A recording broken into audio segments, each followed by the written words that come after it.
Somebody asked something very interesting in the aftermath of last night's game when a teammate, an Indiana Fever teammate, in this case, said teammate, Lexie Hull, takes a damn where in the hell, and look, the person that brought it up didn't bring it up this way, but you know me, where in the H/hell, where in the depths of Hades, damn dusty roads, bionic elbow, Cody Rhodes, the American Nightmare, the American Dream, Dusty Rhodes, when they take a bionic elbow right to the nose plate. Did you see Lexie Hull get slammed in the face and somehow the foul went against her? Fans are furious, players are shaking their heads, and even Caitlin Clark is calling out the league's officials after watching yet another bizarre whistle go against the Fever. But here's the real question. Why does this keep happening to Indiana? And how much worse can it get before Clark's return? And I've wondered this for a while. At times I'll pop off and say something about it, but it's time to really make an issue out of it, Indiana Fever. I mean, what are you doing? What are you doing? So, of course, let's just go over here. At KDS 5140, where the hell are the teammates in all of this? What is it y'all are doing exactly? Stick with me, because what I'm about to show you explains everything. Before we move on, I'd like to ask you a small favor. If you appreciate this content, please take a second to like this video and subscribe to the channel. Over 98% of you watch the videos without subscribing. It costs you nothing, but it makes a huge difference to us. So did you click the subscribe button? Great, thank you so much. Now back to the video. What the bleep is happening here? I'm gonna need this team to act just a tiny bit bothered when one of their teammates gets clocked. Let's just take a look. Oh, you ain't gonna get me on the strikes of the copyrights. So boom, right there, that's it. The right straight to the kisser slash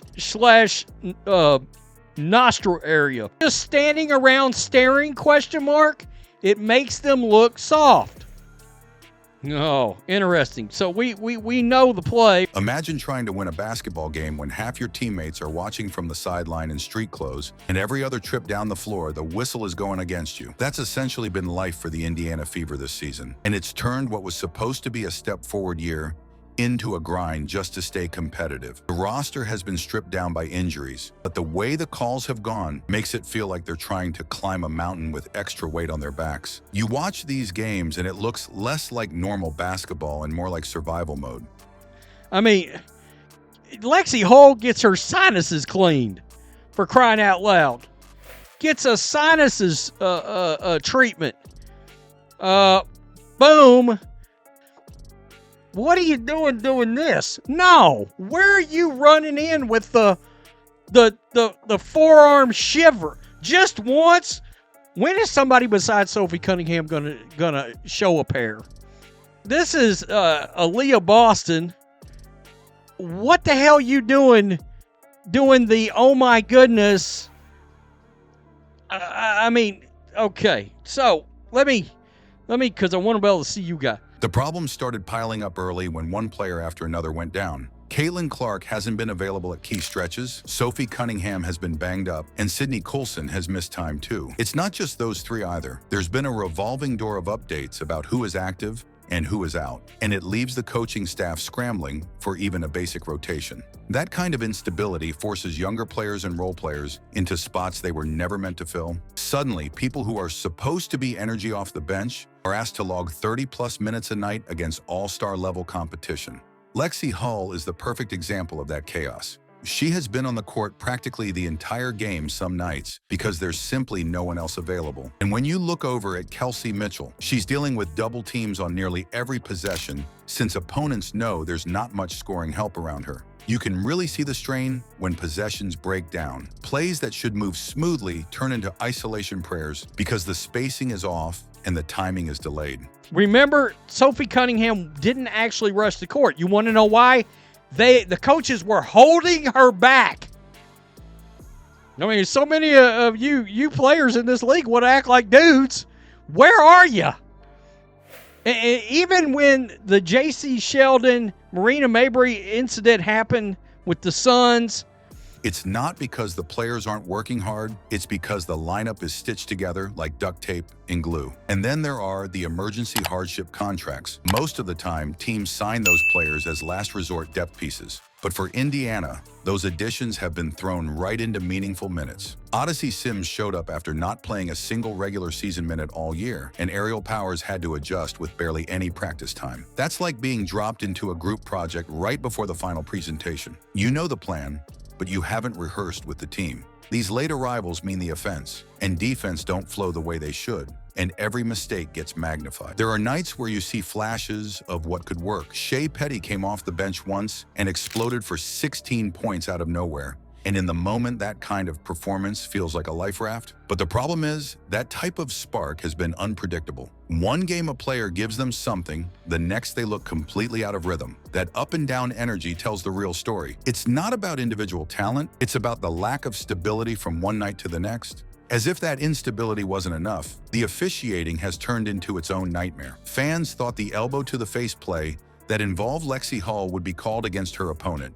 Yet somehow she was the one punished. Imagine taking a shot to the nose and then watching the scoreboard penalize your team for it. That's the kind of moment that doesn't just sting, it feels personal. When something that obvious goes against you, players can't help but lose trust in the fairness of the game. And it's not just a single moment. To the fan base, these calls reveal a pattern. Teams get away with extra contact against Indiana, while the Fever draw whistles for the slightest bump.